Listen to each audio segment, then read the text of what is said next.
In this clip, I'm going to show you how to render your transitions. So now we are back to rendering again. Last time we talked about it, we just kind of covered the drop down for choosing your playback settings. Most of the transitions that you'll be using, like the basic ones, they're pretty good at real-time renderings. Some of the more advanced ones, like a blur filter, a blur transition, that would be something that requires more rendering.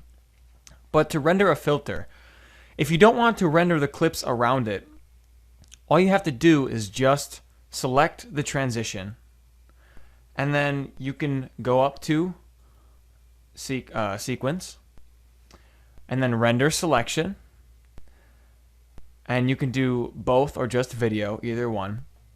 But now if you notice here these check marks, I believe he showed you that earlier, but let me go through it now.